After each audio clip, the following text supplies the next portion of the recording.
Hello guys, welcome back to my channel. ఈరోజు సరికొత్త రెసిపీతో మీ ముందుకు వచ్చేసానండి. అదే రాగి లడ్డు. ఇది ఎలా తయారు చేసుకోవాలో చూసేద్దాం. ముందుగా దీనికోసం ఒక ప్యాన్ తీసుకొని 4 to 5 స్పూన్లు నెయ్యి వేసుకొని మనం 1.5 కప్పు రాగి పిండి తీసుకోవాలండి. నేనైతే ఇంకో అరకప్పుకి సుజీ రవ్వ తీసుకున్నాను. 1.5 పిండి రాగి పిండి, అలాగే ఇంకో అరకప్పు సుజీ రవ్వ తీసుకున్నాను. మీరు రవ్వ వద్దనుకుంటే మీరు 2 కప్పులు రాగి పిండి తీసుకోండి.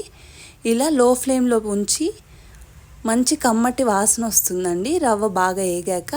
సో అది వచ్చే వరకు బాగా రోస్ట్ చేసుకోవాలి.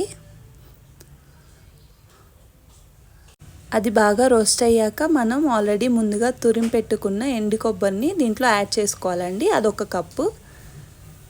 సో అలా బాగా రోస్ట్ చేశాక మనం స్టవ్ ఆఫ్ చేసేసుకోవాలి. నెక్స్ట్ ఏంటంటే అలాగే 1 కప్పు బెల్లం తురుము, దాన్ని కూడా ఇక్కడ యాడ్ చేస్తాము.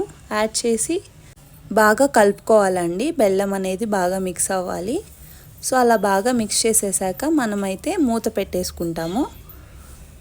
నెక్స్ట్ మనం ఇంకో ప్యాన్ తీసుకొని ఈ లోపల దాంట్లో ఒక 4 to 5 స్పూన్లు నెయ్యి వేసి దాంట్లో మనం ఇలా జీడిపప్పు మరియు బాదం పప్పుని ఇలా కాస్త రోస్ట్ చేసుకుంటాము.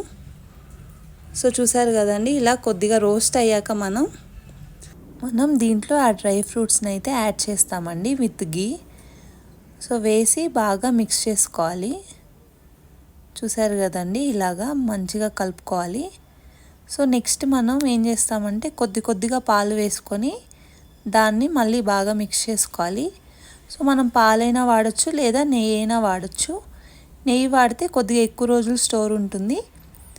పాలు అయితే కొద్ది రోజులు, ఒక 3 to 4 days ఫ్రెష్గా ఉంటుందండి. నెక్స్ట్ అయితే మనం ఇలా నీట్గా రౌండ్ చేసేసుకున్నాము. చూసారు కదండి, చాలా సింపుల్గా అయిపోతుంది. ప్లస్ రాగి పిండి వల్ల చాలా బెనిఫిట్స్ ఉన్నాయండి. సో ఇలా ఏదో ఒక రూపంలో మనం తీసుకోవాలి. సో చాలా సింపుల్గా అయిపోతుందండి. మీరందరూ కూడా తప్పకుండా ట్రై చేయండి. Thank you for watching. Please do like, share, subscribe to my channel.